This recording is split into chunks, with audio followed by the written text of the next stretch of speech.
نیا دن ہے صبح پھر آئی ہے دیکھو، لبوں پر ہے ذکر خدا ذکر آقا، لبوں پر ہے ذکر خدا ذکر آقا۔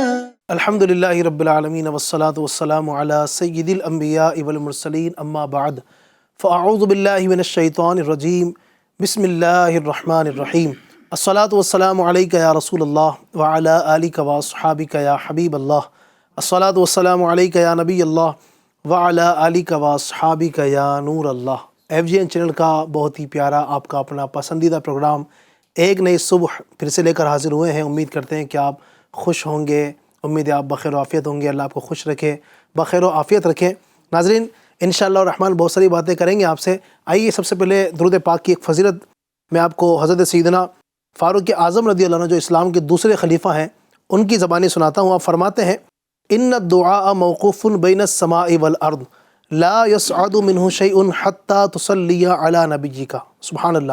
فرماتے ہیں بے شک دعا زمین و آسمان کے درمیان معلق رہتی ہے، ٹھہری رہتی ہے، اس میں سے کچھ بھی اوپر کی طرف نہیں جاتی جب تک تم اپنے نبی صلی اللہ علیہ وسلم پر درود پاک نہ پڑھ لو۔ سبحان اللہ۔ نبی پاک پر درود پڑھنا یوں سمجھ لیجئے کہ یہ دعاؤں کی قبولیت کا ذریعہ ہے۔ نبی پر درود پڑھیں، اس لیے آپ نے دیکھا بھی ہوگا ہماری مساجد میں بھی الحمدللہ جب دعائیں ہوتی ہیں نا تو پہلے بھی ہم دعا سے پہلے درود پاک کرتے ہیں، اللہم صلی علی سیدنا مولانا محمد وبارک وسلم، یا اسی طریقے سے الحمدللہ رب العالمین والصلاة والسلام علی سید المرسلین، یہ بھی درود پاک ہے، والصلاة والسلام علی سید المرسلین، یہ پڑھتے ہیں، پھر دعا اسٹارٹ کرتے ہیں، پھر آخر میں بھی درود پاک پڑھا جاتا ہے۔ تو انشاءاللہ الرحمن درود پاک پڑھنے کی عادت بنائیں گے، ہماری دعائیں بھی قبول ہوں گی، برکات نصیب ہوں گی۔ صلو علی الحبیب صلی اللہ علی محمد صلی اللہ علیہ وآلہ وسلم۔ آئیے ایک پروگرام میں کلام نعت خوان کے ذریعے شامل کرتے ہیں۔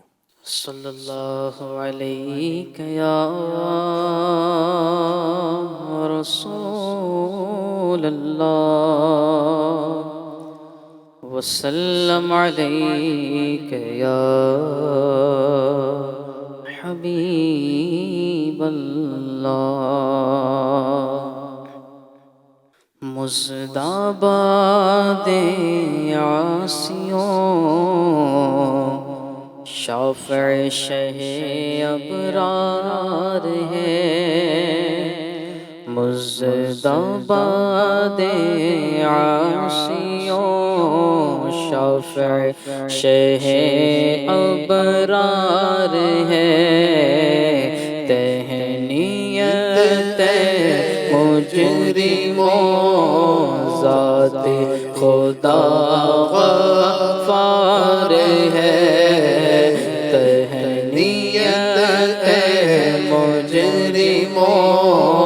ذات خدا غفار ہے۔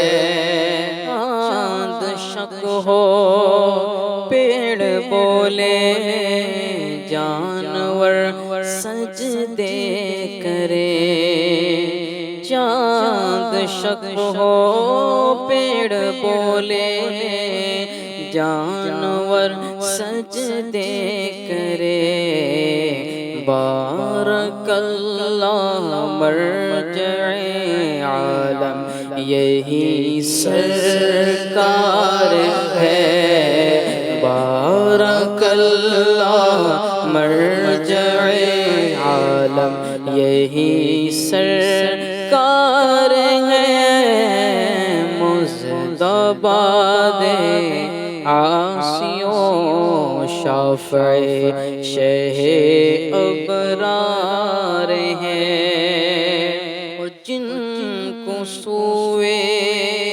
آسماں پھیلا کے جل تھل بھر دیے، جن کو سوئے آسماں پھیلا کے جل تھل بھر دیے، صدقہ ان ہاتھوں کا پیارے ہم کو بھی درکار ہے، صدقہ ان ہاتھوں کا پیارے ہم کو بھی درکار ہیں مصطفیٰ عاصیوں شفیع ابرار ہے، تیرے ہی دامن پہ ہر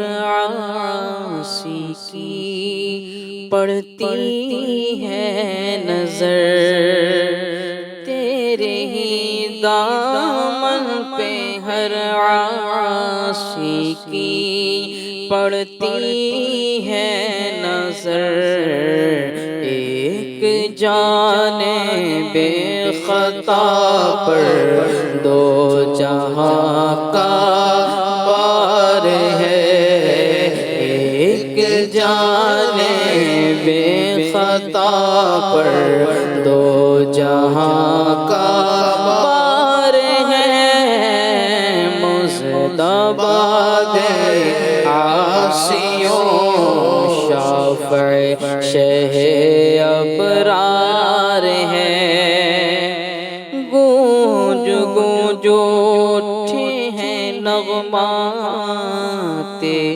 رضا سے بوستان، گونج گونج اٹھے ہیں نغمات رضا سے بوستان، کیوں نہ ہو کس پھول کی مدحت میں وامل قار ہے، کیوں نہ ہو کس پھول کی مدحت میں وامل قار ہے مصطفیٰ عاصیوں شفیع شہ ابرار ہے، تہنیت مجرموں ذات خدا غفار ہے۔ سبحان اللہ سبحان اللہ۔ ایف جی چینل کے ناظرین، پروگرام دیکھ رہے ہیں ایک نئی صبح، الحمدللہ رب العالمین، اللہ پاک کا فضل، اس کا احسان کہ اس نے ہمیں آج پھر صبح دیکھنا نصیب فرمائی، اللہ پاک کا کرم ہے۔ ورنہ یقیناً کئی لوگ ایسے ہوتے ہیں کہ جب سوتے ہیں تو اگلے دن کی صبح ان کو دیکھنا نصیب نہیں ہوتی ہے۔ یہ اللہ پاک کا کرم، اس کا احسان ہے کہ ہم یہ صبح کے وقت میں آپ کے لیے بہت پیارا پروگرام لے کر آئے ہیں، ایک نئی صبح۔ یقیناً صبح کا ملنا بھی اللہ پاک کی بہت بڑی نعمت ہے۔ ہر دن کا صبح کا ملنا، پتہ نہیں کل رات کو کتنے لوگ ایسے ہیں دنیا کے اندر، یقیناً ہیں، کوئی شک کی بات نہیں ہے، جو کل رات کو سوئے اور نہیں اٹھے۔ اللہ پاک نے ہمیں پھر سے موقع دیا ہے توبہ کرنے کا، نیکیاں کرنے کا۔ تو آئیے ہمارے ساتھ اس پروگرام میں شامل ہو کر آج کی صبح کو اللہ پاک کے ذکر میں گزار کر ہم اپنی صبح کو بخیر کریں اور اپنی صبح کو اچھی بنانے میں کامیابی حاصل کریں۔ ناظرین، الحمدللہ پروگرام ایک نئی صبحوں کے اندر ہم کسی ایک خاص ٹاپک کو لیتے ہیں اور اس پر بہت ساری گفتگو کرتے ہیں۔ کچھ جو ہمارے ساتھ گیسٹ ہوتے ہیں ماشاءاللہ پیارے پیارے، جو بہت اچھے اور کافی ماہر ہوتے ہیں، یہ اپنے تجربات بھی شیئر کرتے ہیں، زندگی کے تجربات ہوتے ہیں، قرآن و حدیث سے بہت ساری باتیں آپ کے سامنے لے کر آتے ہیں، بزرگوں کے اقوال، بزرگوں کے تجربات، پھر ان کے ماشاءاللہ ان کے ایک تجربات ہوتے ہیں یہاں پر ڈسکس کرتے ہیں۔ اور الحمدللہ کوشش یہ ہوتی ہے کہ آپ تک، جو ہمیں دیکھنے والے ہیں، ہمارے درشک ہیں، ہمارے ناظرین ہیں، آپ تک ہم یہ باتیں پہنچائیں اور ہم اس سے کچھ نہ کچھ سیکھ کر اپنی صبح کا آغاز کریں۔ ناظرین، اسی طریقے کی ایک بہت ہی پیارا ٹاپک، اور میں سمجھتا ہوں آج کا جو ٹاپک ہے وہ شاید ہر ایک سے وابستہ ہے۔ یوں سمجھ لیجیے کہ دنیا کا ہر دوسرا بندہ اس کی لپیٹ میں ہے۔ جی ہاں، وہ کیا ہے؟ وسوسے۔ آج کا ہمارا ٹاپک ہے وسوسہ۔ وسوسے جو ہیں یہ ناظرین ایسا لگتا ہے کہ ہر کوئی اس کی لپیٹ میں ہے، جس کو دیکھو پریشان ہے آدمی، جو نا وہ ٹینشن میں ہے، اور یعنی سمجھیے کہ کوئی بیماری نہیں بھی ہے نا، دنیا کی کوئی اور تکلیف نہیں ہے، سب کچھ اچھا کاروبار بھی ہے، اچھا گھر بار بھی اللہ پاک نے عطا فرمایا، اچھے بیوی بچے اللہ نے عطا فرمائے، اچھے ماں باپ عطا فرمائے، لیکن انسان اس کے باوجود بھی اپنے آپ کو پریشان کیے ہوئے ہے، خود ہی کو پریشان کیے ہوئے ہے۔ وہ ہے وسوسوں کی وجہ سے۔ وسوسے آدمی کو آتے ہیں۔ ابھی وسوسے کئی طرح کے ہوتے ہیں، بعض اوقات ایمانیات کے حوالے سے، اللہ تبارک و تعالیٰ کے بارے میں وسوسے، یہ تو بہت خطرناک ہیں اور اس سے ہمیں بچنا بھی چاہیے۔ اسی طرح صحابہ کرام کے حوالے سے، اولیاء کرام کے حوالے سے، عبادات کے حوالے سے، پھر اگر مزید آگے چلتے ہیں تو گھر بار کے حوالے سے بہت طرح کے وسوسے ہوا کرتے ہیں۔ انہی وسوسوں پر آج ہم ڈسکس کریں گے اور اس کا کچھ نتیجہ انشاءاللہ آپ کے سامنے پیش کریں گے۔ ظاہر ہے کہ اگر اول تا آخر ہمارے اس پروگرام کو دیکھیں گے تو وسوسوں کی کارڈ بھی انشاءاللہ ہوگی، وسوسوں سے بچنے کا طریقہ بھی آپ تک پہنچائیں گے۔ سب سے پہلے تو میں یہ آپ تک کلیئر کرنا چاہیں گے ہم کہ وسوسہ ہے کیا۔ قاری صاحب ہم بڑھیں گے ہمارے گیسٹ کی طرف، قاری احمد رضا صاحب کی طرف۔ قاری صاحب کیا فرمائیں گے وسوسے کے حوالے سے کہ وسوسہ کیا ہے؟ بسم اللہ الرحمن الرحیم وصلی اللہ تعالی علی محمد صلی اللہ تعالی علیہ وآلہ وسلم۔ ماشاء اللہ عز و جل آج ایک نئی صبح میں بہت زبردست ٹاپک ہم نے لیا ہے، وسوسہ۔ تو اور واقعی میں اس کے بارے میں عوام جانتی بھی بہت کم ہے اور پریشان بھی رہتی ہے کہ ہمیں طرح طرح کے وسوسے آتے رہتے ہیں، کبھی ایمانیات کے اندر، تقدیر کے حوالے سے، یا پھر وضو، غسل، نماز، ان کے اندر بھی وسوسے آتے رہتے ہیں۔ بڑے پریشان رہتے ہیں کہ بھئی ان وسوسوں کا کیا حکم بنتا ہے اور کیا اس کا علاج بنتا ہے۔ تو انشاءاللہ عز و جل آج اپنے اس پروگرام سے ہم بہت کچھ سیکھنے میں انشاءاللہ کامیابی حاصل کریں گے۔ سب سے پہلے علی بھائی، وسوسہ کا جیسا کہ آپ نے معنی پوچھا ہے، تو وسوسے کا لغوی معنی ہے ڈکشنری کے اندر، وہ ہے دھیمی آواز، پست آواز۔ شریعت میں برے خیالات اور فاسد فکر یعنی بری سوچ کو یہ وسوسہ کہتے ہیں، اور تفسیر بغوی میں ہے کہ وسوسہ اس بات کو کہتے ہیں جو شیطان انسان کے دل میں ڈالتا ہے۔ عام طور پر وسوسے ہر ایک کو آتے ہیں، کسی کو کم، کسی کو زیادہ۔ اچھا، بعض لوگ تو بہت زیادہ حساس ہوتے ہیں، تو حساس ہونے کے سبب اب وسوسوں کے متعلق سوچ سوچ کر وہ سمجھو وسوسے ان پر مسلط ہو جاتے ہیں اور وسوسوں کے اندر وہ گھر جاتے ہیں، جس کی وجہ سے ہر وقت بس وہ شک اور وہم اور وسوسے کے اندر مبتلا رہتے ہیں۔ اور واقعی میں وسوسہ علی بھائی ایسی چیز ہے، خود آقا علیہ الصلوۃ والسلام کو اللہ تعالیٰ نے ترغیب دلائی، اور یہ امت کی تعلیم کے لیے آقا علیہ الصلوۃ والسلام خود اللہ تعالیٰ کی بارگاہ میں دعا کرتے ہیں، جس کو اللہ تعالیٰ نے قرآن مجید میں نقل کیا ہے۔ اللہ تعالیٰ ارشاد فرماتا ہے وَقُلْ رَبِّ أَعُوذُ بِكَ مِنْ ہَمَزَاتِ الشَّيَاطِينِ، یعنی اے محبوب تم رب کی بارگاہ میں یہ عرض کرو کہ اے میرے رب، میں تجھ سے شیطان کے وسوسوں سے پناہ مانگتا ہوں۔ اب علامہ احمد ساوی رحمۃ اللہ تعالیٰ علیہ تفسیر ساوی کے اندر نقل کرتے ہیں کہ انبیاء کرام علیہم الصلوۃ والسلام، یہ تو اللہ کے انبیاء کرام علیہم الصلوۃ والسلام یہ تو معصوم ہے، تو ان کو یہ شیطان کے وسوسوں سے پناہ مانگنے کی کیا ضرورت؟ تو یہاں پر علامہ احمد ساوی رحمۃ اللہ تعالیٰ نے یہی بات ذکر کی ہے کہ یہ امت کی تعلیم کے لیے، یہ امت کی تعلیم کے لیے کہ وہ شیطان کے وسوسوں سے حفاظت کی اللہ تعالیٰ کی بارگاہ میں دعا مانگے اور اس سے پناہ چاہے۔ اسی طرح آپ ایک سورت ہیں جس کو ہم بار بار پڑھتے رہتے ہیں اور سنتے رہتے ہیں، سورہ ناس، جو آخری سورت ہے قرآن پاک کی، تو اس کے اندر جو آیت کا ایک حصہ ہے من شر الوسواس الخناس، ٹھیک ہے۔ آگے پھر اللہ تعالیٰ ارشاد فرماتا ہے الذی یوسوس فی صدور الناس، کہ اچھے اگر خیالات ہو تو اس کو الہام کہتے ہیں اور یہ فرشتوں کی طرف سے ہوتا ہے، ٹھیک ہے، اور اگر برے خیالات آئے، برے وسوسے آئے تو اس کو وسوسہ کہتے ہیں اور یہ شیطان کی طرف سے ہوتا ہے۔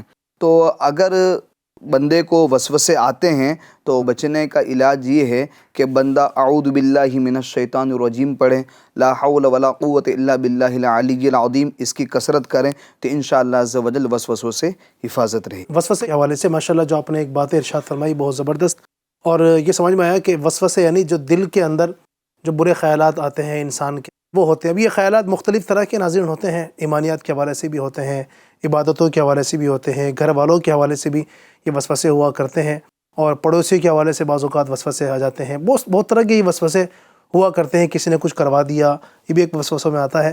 تو انشاءاللہ الرحمن کچھ گفتگو بھی اس پر کریں گے۔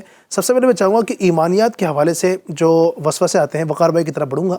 وقار بھائی کیا فرمائیں گے ایمانیات کے حوالے سے وسوسے؟ یہ تو ظاہری بات ہے کہ ایمانیات یعنی اللہ تبارک و تعالیٰ پر شک کرنا معاذ اللہ، اور جو برحق چیزیں ہیں نا، جیسے قیامت ہے، اس کے بارے میں کچھ لوگوں کو شک ہوتے ہیں، تو ان کے حوالے سے آپ کیا فرماتے ہیں؟ اچھا، ایک تو یہ ہوتا ہے وقار بھائی وسوسہ آ گیا، اور ایک ہے وسوسہ جو آیا اس پر دل کو جما لینا، اس میں کیا فرق ہے؟ خود ہی انسان کو وسوسہ آتا ہے تو کیا پھر بھی وہ اس پر پکڑ ہوگی، وہ گنہگار ہوگا؟ کیا صورتیں بنتی ہیں؟ اس حوالے سے کچھ رہنمائی فرمائیں۔ بسم اللہ الرحمن الرحیم وصلی اللہ علی محمد صلی اللہ علیہ وسلم۔ ہمارے غیب دان آقا صلی اللہ علیہ وسلم کا فرمان عالی شان بخاری شریف میں یہ حدیث پاک ہے، حضور فرماتے ہیں کہ بے شک شیطان انسان کے بدن میں خون کی طرح گردش کرتا ہے۔ ایک بات تو یہ سمجھ لے، اور دوسری بات جیسے ہم نے ابھی قاری صاحب کی زبانی سنا کہ وسوسہ جو ہے وہ شیطان کی طرف سے ہے، اور ہم سب کے ساتھ ایک ایک شیطان ہے جس کا نام حمزاد ہے، اور یہ مسلمان نہیں ہے، صرف اور صرف ہمارے پیارے آقا صلی اللہ علیہ وسلم کا حمزاد جو ہے وہ مسلمان ہوا ہے، ہمارے آقا صلی اللہ علیہ وسلم نے اسے مسلمان بنایا ہے۔ تو شیطان جو ہے ایک تو ہمارے سے بہت قریب ہے، دوسری بات یہ ہے کہ جیسے ہی اللہ پاک کی بارگاہ سے مردود ہوا تو اس نے انسانوں سے گویا کہ جنگ کا اعلان کیا ہے، اس کی دشمنی ہم سے۔ اب یہ ہر طرح سے چاہتا ہے کہ ہمیں وسوسے ڈالے، اور جو جیسا ویسا اس کا وسوسہ، یعنی جیسا شکار ویسا جال گویا کہ۔ علی بھائی شیطان ہمارا کھلا دشمن ہے، ہر طرح سے وار کر رہا ہے، اور اس کے جتنے وار ہیں اس میں سے ایک وار ایمانیت کے تعلق سے وار کرنا بھی ہے، اور اس نے جو ہے نا وہ کوششیں کی ہے باقاعدہ، اور جیسے غوث پاک رحمۃ اللہ علیہ کا بھی واقعہ ہے کہ وہ آپ کے پاس بھی آیا اور اس نے کوشش کی تھی، اور اس طرح کا وار کرنے کی کوشش کی کہ بادل کی صورت میں آیا اور کہنے لگا کہ میں تمہارا رب ہوں معاذ اللہ، اور کہنے لگا کہ آج سے جتنی حرام چیزیں وہ ہم نے تمہارے لیے حلال کر دی۔ غوث پاک نے اعوذ باللہ من الشیطان الرجیم پڑھا، جیسے آپ نے تعوذ پڑھا وہ بادل جو ہے وہ بکھر گیا۔ اس پر پھر وہاں سے جو ہے نا آواز آئی کہ تمہیں تمہارے علم نے بچا لیا۔ غوث پاک رحمۃ اللہ علیہ جانتے ہیں کہ یہ بھی اس کا ایک وار ہے مردود کا۔ غوث پاک رضی اللہ تعالیٰ نے ارشاد فرمایا کہ مجھے میرے علم نے نہیں بلکہ اللہ پاک کے فضل نے بچایا۔ تو یہ جانتے بھی تھے اور بچتے بھی تھے اولیاء کرام، لیکن اب ہمارے ساتھ تو بہت ساری چیزیں ہیں، ہمارے پاس علم کی بھی کمی ہے، یہ کوشش کرتا ہے کہ اللہ پاک کے تعلق سے بھی وسوسے ڈالے۔ ہمارے پیارے آقا صلی اللہ علیہ وسلم کا فرمان حفاظت نشان ہے، تم میں سے کسی کے پاس شیطان آتا ہے تو اس سے کہتا ہے کہ فلاں چیز کس نے پیدا کی، فلاں کس نے، یہاں تک کہ کہتا ہے کہ تمہارے رب کو کس نے پیدا کیا۔ جب اس حد تک پہنچے تو اعوذ باللہ پڑھ لو اور اس سے باز رہو۔ یہ حدیث پاک بھی بخاری شریف میں ہے۔ مفتی احمد یار خان نعیمی رحمۃ اللہ علیہ اس حدیث پاک کے ریلیٹڈ کچھ باتیں ارشاد فرماتے ہیں، اس میں یہ بھی ہے کہ آپ فرماتے ہیں کہ اس کا جواب نہ دو۔ اس طرح کے وسوسے جب ذہن میں آئے کہ کس نے پیدا کیا، وہ کس نے پیدا کیا، اور معاذ اللہ یہاں تک سوچ بن جائے، آ بھی سکتی ہے، آتی بھی ہوں گی کئیوں کو، تبھی یہ کتابوں میں باتیں لکھی ہے کہ اللہ پاک کو کس نے پیدا کیا، معاذ اللہ۔ تو جب اس طرح کی بات آئے تو اس کا نہ جواب سوچو نہ اس کا جواب دینے کی کوشش کرو، سیدھے مفتی صاحب فرماتے اس حدیث پاک کے تحت کہ اعوذ باللہ پڑھ کر اسے بھگا دو، ہر سوال کا جواب نہیں دیا جاتا۔ خیال رہے کہ اعوذ باللہ من الشیطان الرجیم پڑھنا دفع شیطان کے لیے اکسیر ہے۔ تو یہ جو ہے نا وہ شیطان کوشش کرتا ہے ایمانیت کے تعلق سے۔ ایک واقعہ بھی کتابوں میں بڑا پیارا لکھا ہوا ہے، ایک بہت بڑے امام ہے امام فخر الدین رازی رحمۃ اللہ علیہ، ان کے تعلق سے ان کے نزاع کا وقت آیا، شیطان ان کے پاس آیا اور اس نے کوشش کی کہ ایمان ان کا سلب کر لے۔ آ کر کہنے لگا کہ تم نے بڑے مناظرے کیے، بڑے بحث و مباحثے کیے ہیں، اور اتنا سب کرنے کے بعد کیا خدا کو پہچانا؟ تو امام صاحب رحمۃ اللہ علیہ نے ارشاد فرمایا اللہ ایک ہے۔ تو اس نے سوال کیا کہ اس کی دلیل کیا ہے؟ تو اب یہ وسوسہ ڈالنا اس نے شروع کیا، تو آپ نے ایک دلیل دی۔ وہ چونکہ معلم الملکوت رہ چکا ہے، یعنی فرشتوں کا بھی معلم رہ چکا ہے، استاد رہ چکا ہے، تو اس کے پاس دلیلوں کی کاٹ بھی ہے۔ جو دلیل امام رازی رحمۃ اللہ علیہ نے دی تھی اس کی کاٹ کر دی، دوسری دلیل دی اس کی بھی کاٹ کر دی، یہاں تک کہ 360 دلیلیں آپ رحمۃ اللہ علیہ نے اللہ کے ایک ہونے پر دی۔ وہ چونکہ بہت کچھ جانتا ہے اس حوالے سے، تو اس نے ایک ایک کر کے جو ہے وہ سارے دلیلوں کی کاٹ کر دی۔ اب آپ پریشان ہو گئے، مایوس ہو گئے۔ آپ کے پیر صاحب سیدنا نجم الدین کبریٰ رحمۃ اللہ علیہ کئی دور وضو فرما رہے تھے، آپ نے وہاں سے اپنے مرید کی گویا کی مدد فرمائی اور یہ فرمایا کہ کہہ کیوں نہیں دیتے کہ خدا کو بے دلیل ایک مانا ہے۔ کیا بات! تو یعنی اس واقعے سے یہ پتہ چلا کہ جیسے ہی اس کو تھوڑی سی لفٹ دی نا، یعنی وسوسوں کی طرف دھیان دیا، تو وہ وار پہ وار کرتا چلا جاتا ہے۔ اس لیے وسوسوں کی، اللہ پاک کے بارے میں وسوسے آئے یا کوئی جن پر ہم نے ایمان لایا، جیسے فرشتے ہیں، اللہ کی کتابیں ہیں، ہم پڑھتے ہیں نا آمنت باللہ و ملائکتہ و کتبہ و رسلہ، اللہ کی کتابوں پر، اللہ کے فرشتوں پر، پھر آخرت پر، والبعث بعد الموت، مرنے کے بعد اٹھائے جانے پر، یہ ساری چیزوں پر اگر وسوسے آئے تو ہمارا کام یہ ہے کہ اس پر غور نہ کرے، اس پہ جواب دینے کی کوشش نہ کرے، یہ شیطان کی طرف سے ہے، اور اعوذ باللہ پڑھ کر اس کی کاٹ کر دے۔ اسی طرح علی بھائی اللہ پاک کے تعلق سے بھی جو ہے وسوسے ڈالتا ہے، اور پھر تقدیر کے بارے میں بھی وسوسے ڈالتا ہے۔ آج یہ یعنی اس پہ جو غور کرتے ہیں وہ بہت زیادہ آگے نکل جاتے ہیں کہ جب سب کچھ لکھا جا چکا ہے، سب اللہ پاک نے تقدیر میں لکھ دیا ہے، تو پھر جنت جہنم کیوں، یہ سارے معاملات کیوں، حساب کیوں، سب ہم سے ہونے ہی والا ہے، جو لکھ دیا گیا وہی ہم کرنے والے۔ تو یہ ایسی بات نہیں ہے کہ جو لکھ دیا ہے وہ کرنے کے پابند ہیں، ایسا نہیں ہے، بلکہ ہم جو کرنے والے تھے اللہ پاک نے اپنے علم سے جانا ہے، اسے لکھ دیا ہے۔ جی، تقدیر کے حوالے سے تو نبی پاک علیہ السلام نے جو ہے سیدنا صدیق اکبر اور فاروق اعظم رضی اللہ عنہ اتنی بڑی شخصیات جو تھے نا، ان کو بھی منع فرما دیا کہ اس پر بحث مت کرو، اس پہ بحث نہ کرو۔ تو یہ عام طور پر لوگ اس طرح کی بحث سے بعض اوقات چھیڑتے ہیں، پھر وہ اس میں آگے بڑھتے ہیں۔ تو چونکہ ہم ایمان والے ہیں اور ہم اللہ تبارک و تعالیٰ پر ایمان رکھتے ہیں، یہ بہت بڑی خوبی ہے ایمان والوں کی کہ جو اللہ تبارک و تعالیٰ کے ہر حکم کو مانتے ہیں۔ یہ آج کل کچھ لوگوں کی یہ بھی سوچ بنی ہے کہ ہم کیوں مانیں بھائی، ہم کیوں مان لیں، ایسے بھی کیوں مان لیں، ہم تو جناب جو ذہن میں آتا ہے سوال کریں گے۔ تو پھر جو اس طرح کی باتیں کرتے ہیں تو وہ دیکھا جاتا ہے کہ پھر وہ شک و شبہ کے اندر اتنے آگے نکل جاتے ہیں، وسوسوں کے اندر اتنے آگے نکل جاتے ہیں، ایک وقت آتا ہے کہ پھر وہ دماغی مریض بن جاتے ہیں۔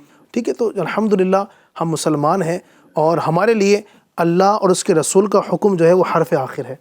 اگر اس طرح اگر ہم چلیں گے انشاءاللہ زندگی کو لے کر، میں امید کرتا ہوں انشاءاللہ بہت ساری ہم ٹھوکروں سے بچیں گے، انشاءاللہ سیدھے راستے پر رہیں گے۔ ہاں، جہاں پر دلائل دینے ضروری ہے وہاں پر بالکل دلائل دیے جائیں، اور ہمارے علماء سنت دیتے بھی ہیں، لیکن جو اللہ اور اس کے رسول نے حکم فرما دیا، اب ہماری سمجھ میں وہ چیز آئے یا نہ آئے، یقیناً حکمتیں اس کے اندر ہزاروں لاکھوں حکمتیں ہیں، اللہ رسول کے فرامین کے اندر بہت ساری حکمتیں ہیں، لیکن چونکہ ہماری سوچ بہت چھوٹی ہے، ضروری نہیں کہ ہر حکمت ہمارے ذہن میں آ جائے، لہٰذا اللہ اور اس کے رسول کے فرامین پر عمل کریں۔ اچھا، یہ بھی یاد رکھیے گا، وسوسے جب آ جائیں نا، تو یہ وسوسے جو ہے نا یہ انسان کے اختیار میں نہیں ہوتے ہیں، آدمی کے اختیار میں نہیں ہوتے۔ بعض اوقات انسان نماز پڑھنے کھڑا ہوا، اللہ کے بارے میں بعض اوقات ایسے وسوسے آ جاتے ہیں، یا ویسے ہی انسان کبھی جو ہے کچھ کام کر رہا ہوتا ہے تو وسوسے ذہن میں آ رہے ہوتے ہیں، تو اس وجہ سے بعض لوگ پریشان بھی ہوتے ہیں کہ یار اللہ کے بارے میں مجھے اس وسوسے آ رہے ہیں، اس طرح کے غلط وسوسے آ رہے ہیں اللہ کے بارے میں، اس کے رسول کے بارے میں، تو کہیں میرا ایمان ختم تو نہیں ہو گیا، میرا ایمان ضائع تو نہیں ہو گیا۔ تو یاد رکھیں، اس وجہ سے کوئی اس کا ایمان خراب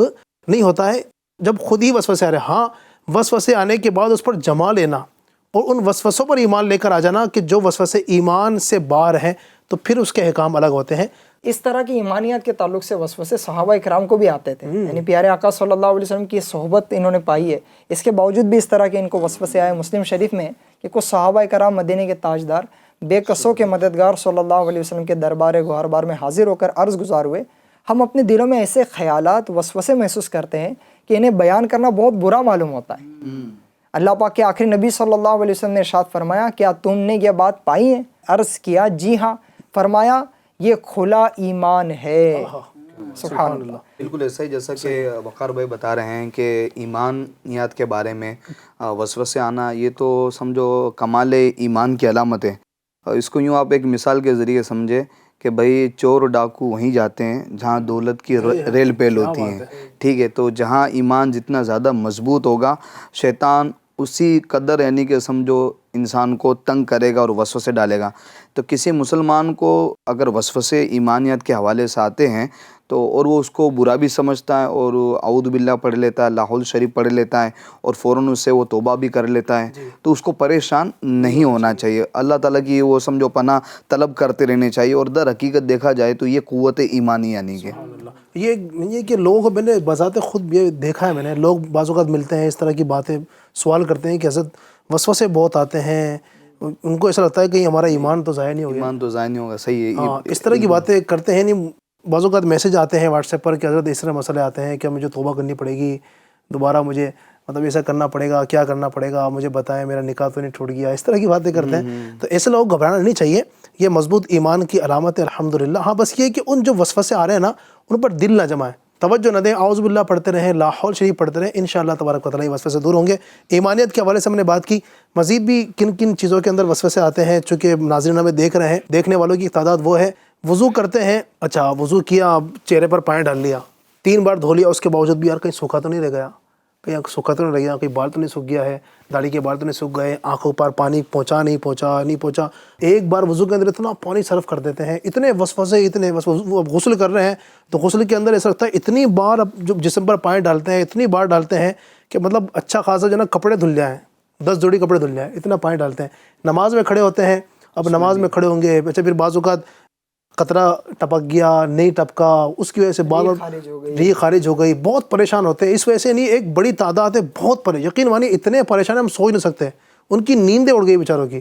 ایک جذبہ بھی ہوتا ہے ماشاءاللہ، ایک جذبہ ایمانی بھی ہے کہ ہم مسلمان ہیں، میری نماز درست ہو رہی ہے نہیں ہو رہی ہے، جذبہ بھی ہوتا ہے، پھر یہ کیفیت بھی ہے. تو ایسے لوگوں کے حوالے سے کیا فرمائیں گے؟ بالکل اسی طرح جیسا بتا رہے ہیں کہ ایمانیات کی طرح عبادات میں بھی شیطان یہ وسوسے ڈالتا ہے، اور اس معاملے میں علی بھائی وہ اکیلا نہیں ہے بلکہ پوری اس کی جماعت ہے. یعنی کہ پوری جماعت ہوتی ہے جو سمجھو وضو کے اندر، غسل کے اندر، نماز کے اندر، مساجد کے اندر، دیگر نیک معاملات کے اندر وہ وسوسے پیدا کر رہی ہوتی ہیں. ٹھیک ہے. مفسر شہیر حکیم الامت مفتی احمد یار خان رحمۃ اللہ تعالی فرماتے ہیں کہ ذریت شیطان یعنی اولاد ابلیس کی مختلف جماعتیں ہیں، ان کے نام اور کام سب کے الگ الگ ہیں. چنانچہ جو وضو میں بہکانے والی جو جماعت ہیں، جو شیطان کی جو ذریت ہے، اولاد ابلیس کے اولاد ہے، جو وضو کے اندر اس طرح کے وسوسے لاتی کہ یہ مجھے 3 بار دھلنا تھا تو 2 بار دھلا ہے، کہیں میرا ہاتھ تو سوکھا نہیں رہ گیا، کہیں میرا پاؤں تو سوکھا نہیں رہ گیا، شاید میں نے مسح کرنا رہ گیا ہے. ٹھیک ہے. تو یہ جو وضو کے اندر جو وسوسے آتے ہیں تو جو جماعت ہے شیطان ہے اس کا نام ہے ولہان، اور نماز میں ورغلانے والی جو جماعت کا نام ہے وہ ہے خنزب. ٹھیک ہے. تو یہ اس طرح کی جماعتیں ہیں جو سمجھو عبادات کے اندر وسوسے لاتی ہے. اسی طرح غسل کے اندر بھی وسوسے پیدا کرتا ہے شیطان، شک پیدا کرتا ہے. مثلا کبھی وسوسہ آتا ہے کہ شاید پیٹھ سوکھی رہ گئی ہے، شاید سر کے بال صحیح طریقے سے نہیں دھلے ہیں، یا فلاں عضو خشک یعنی کہ سوکھا رہ گیا ہے وغیرہ وغیرہ. حالانکہ ایسا ہوتا نہیں ہے.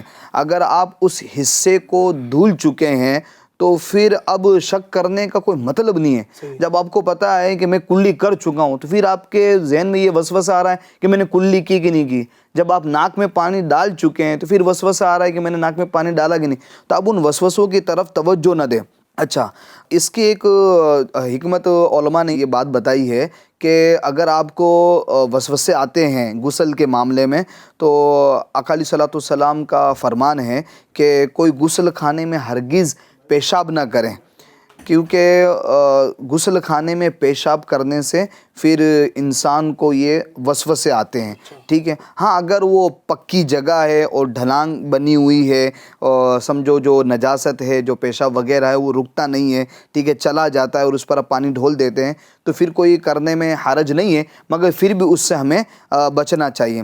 اچھا، اسی طریقے سے علی بھائی جس طرح وضو اور غسل کے اندر وسوسے آتے ہیں، اسی طرح نماز میں بھی وسوسے آتے ہیں. نماز میں بھی شیطان تنگ کرتا ہے اور دھیان یہ ہٹاتا رہتا ہے. مفسر شہیر حکیم الامت حضرت مفتی احمد یار خان نعیمی رحمۃ اللہ تعالی علیہ فرماتے ہیں نماز شروع کرنے سے پہلے اگر کوئی اس طرح کر لیں جس کو نماز کے اندر وسوسے آتے ہیں، مفتی صاحب اس کا طریقہ بتا رہے ہیں اور یہ تجربہ ہے. مفتی صاحب بتاتے ہیں، مفتی احمد یار خان نعیمی رحمۃ اللہ تعالی علیہ، کہ وہ الٹی طرف 3 بار تھتکار دیں یعنی تھوتو کر دیں اور لا حول شریف یعنی لا حول ولا قوت الا باللہ العلی العظیم پڑھ لیں. پھر تحریمہ کریں یعنی نماز شروع کریں. تو دوران نماز میں نگاہ کی حفاظت کریں، وہ یوں کہ قیام میں سجدہ گاہ یعنی سجدے کی جگہ پر نظر رکھیں، رکوع میں پشت قدم یعنی پاؤں کے پنجے کی اوپری جو سطح ہے اس پر نظر رکھیں، سجدے میں ناک کے باسے پر نظر رکھیں یعنی اس کی ہڈی پر نظر رکھیں، اور جلسہ یعنی 2 سجدوں کے درمیان جو بیٹھتے ہیں اس کو جلسہ کہتے ہیں، اور قعدہ یعنی التحیات کے اندر ہم جو بیٹھتے ہیں پڑھنے کے لیے اس کو قعدہ کہتے ہیں، تو اس وقت گود میں نظر رکھیں. تو انشاءاللہ عز و جل نماز میں حضور قلب یعنی خشوع و خضوع نصیب ہوگا اور وسوسے سے نجات ملے گی. تو جب بھی یعنی کہ ہم نماز پڑھیں تو اگر یہ طریقہ ہم اپنا لیں جو مفتی صاحب نے بیان کیا ہے تو انشاءاللہ عز و جل نماز میں وسوسے یہ نہیں آئیں گے. بہت زبردست آپ نے یہ کارڈ بھی یعنی کہ ساتھ ساتھ ماشاءاللہ یہ بھی بتا دیا کہ وظیفہ بھی ایک طریقے سے مل گیا ہمیں. اگر وسوسے آتے ہوں نماز کے اندر، یہ عبادتوں کے اندر، ایک طریقہ مل گیا کہ کس انداز سے جو ہے وہ الٹی طرف جو ہے نا 3 مرتبہ تھتکارنے کے بعد لا حول شریف پڑھ لیں. اللہ پاک کی رحمت سے امید ہے کہ یہ وسوسوں کی کاٹ ہوگی اور یہ جو وسوسے آتے ہیں انشاءاللہ یہ دور ہوں گے. اچھا، یہ تو ہوئے جو ایمانیات کے حوالے سے وسوسے تھے اور اللہ پاک کی عبادتوں کے حوالے سے وسوسے. اچھا، یہ وسوسے کے جو ہے نا میں سمجھتا ہوں کہ مفہوم اتنا وسیع ہے کہ ایک ٹاپک شاید ہم اس میں سارے وسوسوں کو کور نہیں کر پائیں گے. تو ایک وسوسے جو آتے ہیں وہ تھوڑا اس سے ہٹ کر ہیں، وہ ہے گھریلو وسوسے. بیوی کو شوہر سے وسوسے آ رہے ہیں، شوہر کو بیوی کے بارے میں وسوسے ہیں، شک ہے، ہے نا. اب وہ جناب وہ کس سے باتیں کرتا ہے میرا شوہر کو یہ شک ہے کہ میری بیوی کس سے باتیں کر رہی ہے, کس سے ملتی ہے, کس سے فون پہ باتیں کر رہی ہے, کس کو میسج کر رہی ہے. ایک یہ بھی وسوسے ہوتی ہے, یہ بھی ایک شک جس کو ہم عام طور پر کہتے ہیں گھروں کے اندر, یہ بھی ہوتا ہے. اچھا بچوں کے بارے میں یہ ماں باپ کو بعض اوقات باپ کو شک ہوتا ہے. اس طرح کے یہ شکوک و شبہات بہت ساری چیزیں ہوتی ہیں. چھوٹے بھائی بہنوں کے بارے میں شک ہوتا ہے. تو اس طرح کے شکوک و شبہات جو ہوتے ہیں وقار بھائی کیا کہتے ہیں, اور اس کی وجہ سے یہ دیکھا جا رہا ہے کہ گھروں کے اندر ٹھیک ٹھاک لڑائیاں, یعنی میاں بیوی کے اندر جدائیاں ہو جاتی ہیں, یہ بہت آگے تک بات چلی جاتی ہے. تو اس حوالے سے میں چاہوں گا کہ ایک آپ کا کلام ہونا چاہیے, اور ان کو آپ کیا سمجھانا چاہیں گے؟ اب گھریلو جو رشتہ داریاں ہیں یا گھریلو معاملات ہیں اس میں جو وسوسے آتے ہیں, اس میں اگر ہم سب سے پہلے میاں بیوی کے رشتے کو اگر ڈسکس کریں, اور آج کئی گھر اجڑ گئے, کئی گھر ویران ہو گئے ان وسوسوں کی بنیادوں پر, غلط فہمیوں کی بنیادوں پر. لہٰذا ناظرین سے میں گزارش کروں گا کہ پلیز اپنے گھر کو بچائیے, وسوسے کا شکار مت ہوئیے, حسن ظن رکھیے. کبھی کبھار ایسا ہوتا ہے کہ واقعی کوئی ایسی بات نہیں ہوتی, اور کبھی ہو بھی اگر تو آپ کے حسن ظن رکھنے کی برکت سے بھی واقعی کچھ تبدیلیاں بھی آ سکتی ہے تبدیلیاں, کہ میرا شوہر میرے بارے میں اتنا اچھا سوچتا ہے. یا اس طرف دیکھ لے تو شوہر یہ سوچے کہ میری بیوی میرے تعلق سے اتنا اچھا سوچتی ہے, مجھے ہونا کیسے چاہیے. تو کبھی کبھار یہ چیزیں بھی احساس یعنی یہ ٹچ کر رہی ہوتی ہے دل کو, اور پھر تبدیلی آ سکتی ہے. دوسرے بھی وسوسے ہیں, جیسے ساس بہو کے تعلق سے بھی آپس میں جو ہے رشتے میں دراڑیں آتی ہے, اس میں بھی ایک وسوسے کار فرما ہوتے ہیں. کبھی ایسا ہوتا ہے کہ ایک دم سے ساس جو ہے وہ کمرے میں داخل ہوئی اور بہو کو دیکھ رہی ہے, وہ کوئی وظیفہ کر رہی ہے, مصلے پہ بیٹھی ہے. اب اس نے نگاہ اٹھا کے دیکھی ساس کو, اور پھر نگاہ جھکا لی اور اپنا وظیفہ پڑھنے لگی. اب بیچاری اللہ اللہ کر رہی ہے, اور ساس یہ سوچ رہی ہے کہ اس نے مجھے دیکھا اور پھر کچھ پڑھنا شروع کیا, ہو سکتا ہے اس نے میرے اوپر کچھ نہ کچھ جادو کیا ہے, ہو سکتا ہے کچھ نہ کچھ کالا مجھ پر کرنے جا رہی ہے, میرے بیٹے کو مجھ سے دور کرنا چاہ رہی ہے. تو اس طرح کے بہت ساری چیزیں ہیں جو سامنے یعنی آپس میں رشتہ داری میں آتی ہے. تو ان سارے معاملات میں ہم سب کو چاہیے کہ وسوسوں کو اپنے پاس آنے نہ دے اور اس کی کاٹ کرے. اب جیسے وقار بھائی جیسے آپ صحیح فرما رہے ہیں کہ کبھی کبھی شوہر بھی یعنی ہسبینڈ بھی تنگ آ جاتا ہے. مثال کے طور پر اب شوہر اگر کام سے جاب سے جلدی آیا تو پوچھے گی اب تم جلدی کیسے آ گئے؟ ارے بھائی آ گئے جلدی. اچھا کبھی لیٹ آیا, اب تم لیٹ کیوں آئے؟ یعنی وہ شوہر کیا سوچے گا, یار میں جلدی آؤں تب بھی اس کو پرابلم, لیٹ آؤں تب بھی اس کو پرابلم. ایک یہ بھی ہے کہ وسوسے آنے کا موقع بھی نہ دے. بالکل ایسا ہی, یعنی کہ آپ یوں دیکھ لیں آپ علی بھائی کہ جلدی آ رہا تب بھی پرابلم, لیٹ آ رہا تب بھی پرابلم. تو پھر اب وہ شوہر تو پھر تنگ آئے گا, اور جیسا کہ وقار بھائی بتا رہے پھر ڈیورس کی نوبت تک آئے گی. ان کے جو معاملات کی بات کی جائے وہ تو ایک الگ ہی ٹاپک ہے, خواہشات بیوی کی, مطلب کہ یہ بھی چاہیے وہ بھی چاہیے, یہ بھی لا کر دو, وہ ہے الگ ٹاپک ہے. لیکن اگر اسی پر دیکھ لیا جائے نا وسوسوں کے حوالے سے ہی, تو اتنے وسوسے ہیں. اچھا پھر ایسا نہیں کہ شوہر کو ہی وسوسے ہوتے ہیں, بیوی کو وسوسے ہوتے ہیں. بالکل ایسا ہی, بیوی وسوسے کرتی ہے شوہر کے تعلق سے, شوہر وسوسے کرتا ہے. تو خیر یہ کہ اب جو ہے نا سکون اگر چاہتے ہیں نا, زیادہ مت سوچیں, زیادہ نہ سوچیں, حسن ظن رکھیں. اور نبی پاک کا فرمان بھی ہے نا مسلمانوں کے بارے میں اچھا گمان کرو, اچھا گمان کرو, اپنی تھنک جو ہے پازیٹیو رکھیں. انشاءاللہ تبارک و تعالیٰ امید ہے کہ یہ وسوسوں کی کاٹ ہوگی اور اس کی برکتیں نصیب ہوں گی. چونکہ وقت ہمارا کافی ہو چکا ہے, میں چاہوں گا کہ آخر میں قاری صاحب جو ہے وسوسوں کو کچھ علاج یہ بیان فرما دیں. علی بھائی جیسا کہ ابھی ہم نے وسوسوں کے بارے میں سنا تھا, انشاءاللہ اس کا علاج بھی سنتے ہیں. امیل سنت دامت برکاتہم العالیہ نے اپنے رسالے وسوسے اور اس کا علاج میں یہ علاج ذکر فرمایا. نمبر 1 تو کہ اللہ عز و جل کی طرف رجوع کیجئے, یعنی اللہ عز و جل کی شیطان سے نجات کے لیے مدد طلب کیجئے, ذکر اللہ کیجئے, اعوذ باللہ من الشیطان الرجیم پڑھیے. یعنی جب بھی آپ کو اس طرح کے وسوسے آئے, چاہے ایمانیت کے معاملے میں ہو یا عبادات کے معاملے میں ہو یا نماز میں ہو یا آپس میں گھریلو معاملات میں وسوسہ آئے, تو فوراً اعوذ باللہ من الشیطان الرجیم پڑھیے, لا حول ولا قوت الا باللہ پڑھیے.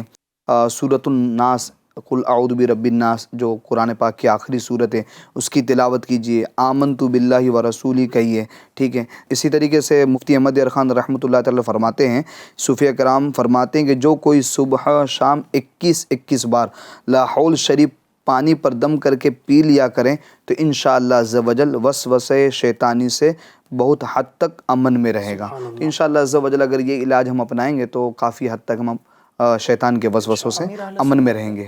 امیر اہل سنت دامت برکاتہم عالیہ نے اپنے رسالے وسوسے اور ان کے علاج میں یہ ایک طریقہ لکھا ہے وسوسوں کے علاج کا, اور آپ نے اس طرح کا لکھا ہے کہ یہ سب سے بہترین علاج ہے. اور وہ یہ ہے کہ وسوسے جب آئے تو اس پہ توجہ ہی نہ دے, اپنی توجہ کو پھیر لے, دوسرے کاموں میں اپنے آپ کو بیزی کر دے. اور یہ بہت سارے پرابلم کا سولوشن ہے. اتنی ساری پریشانیاں, ڈپریشن میں بندہ چلے جاتا ہے, اس کی وجہ یہ ہوتی ہے کہ جو آیا نا اسی پہ غور کرتا چلا جاتا ہے. تو اس کا صحیح علاج, اچھا علاج یہ ہے, اس پر بھی ہم سب کو عمل کرنا چاہیے. اور یہ بھی بڑا پیارا علاج ہے کہ اس کی طرف توجہ نہ دے, نو لفٹ کرے اس کو. کرنے کے دنیا میں اور بھی بہت سارے کام ہیں, کوئی اس کے پیچھے پڑے ہوئے ہیں. امیر السنت فرما رہے ہیں نا, کرنے والے کام کرو ورنہ نہ کرنے والوں میں کاموں میں شیطان لگا دے گا. صحیح. تو بہت سارے کرنے والے کام ہیں, انشاءاللہ کریں اور وسوسوں سے بچتے رہا کریں. بس وہی ہے کہ وسوسوں کی طرف توجہ ہی نہ کریں آپ. شیطان کا تو کام ہی ہے, وہ تو چاہتے ہی کہ ہمیں کسی طریقے سے راستے سے ہٹا کر جو ہے نا وہ غلط راستے پر لے جائے. وسوسوں کے حوالے سے بہت ساری ہم نے معلومات الحمدللہ آپ کے سامنے دی. ہمارے جو مہمان ہیں بہت پیاری پیاری, بہت زبردست گفتگو آپ کے سامنے کی ہے. اللہ تبارک و تعالی ہمیں اچھا سوچنے, اچھا کرنے کی توفیق عطا فرمائے. برے خیالات سے, بری باتوں سے اللہ ہم سب کو بچائے. آمین بجاہ نبی الامین صلی اللہ علیہ وسلم. اس طرح کی اور بھی بہت ساری باتیں دیکھنے کے لیے گزارش کروں گا. FGN چینل کے سارے پروگرام دیکھا کریں, اس کی برکت حاصل کیا کریں. آئیے صلاۃ و سلام پڑھ لیتے ہیں. مصطفیٰ جان رحمت پہ لاکھوں سلام, شمع بز میں ہدایت پہ لاکھوں سلام, شب اسریٰ کے دولہا پہ دائم درود نوشائے, بز میں جنت پہ لاکھوں سلام. کاش محشر میں جب ان کی آمد ہو اور بھیجے سب ان کی شوکت پہ لاکھوں سلام. مجھ سے خدمات کے قدسی کہے ہر رضا, مجھ سے خدمات کے قدسی کہے ہر رضا. مصطفیٰ جان رحمت پہ لاکھوں سلام. الصلاۃ والسلام علیکہ یا رسول اللہ وعلی آلکہ واصحابکہ یا حبیب اللہ. یا اللہ پاک ہمارے ماں باپ کی اور ساری امت کی مغفرت فرما. رب کریم ہمارا پروگرام کرنا, سلسلہ کرنا اپنی بارگاہ میں قبول فرما. تمام لغزشیں, تمام غلطیاں اپنے فضل و کرم سے معاف فرما. اے رب کریم جو ہمارے ناظرین ہیں, رب کریم جو ہمارے پروگرام کو دیکھتے ہیں, ان کو برکت عطا فرما. پریشانیاں, بیماریاں, دکھ درد دور فرما. ہماری صبح اچھی فرما دے. مجلس کے اختتام کی دعا پڑھ لیجئے. سبحانک اللہم وبحمدک لا الہ الا انت استغفرک واتوب الیک. سبحانک اللہم وبحمدک لا الہ الا انت استغفرک واتوب الیک. سبحانک اللہم وبحمدک لا الہ الا انت استغفرک واتوب الیک. صلوا علی الحبیب صلی اللہ علیہ محمد برحمتک یا ارحم الراحمین. نیا دن ہے, صبح ہو پھر آئی ہے دیکھو, لبوں پر ہے ذکر خدا, ذکر آقا. لبوں پر ہے ذکر خدا, ذکر آقا.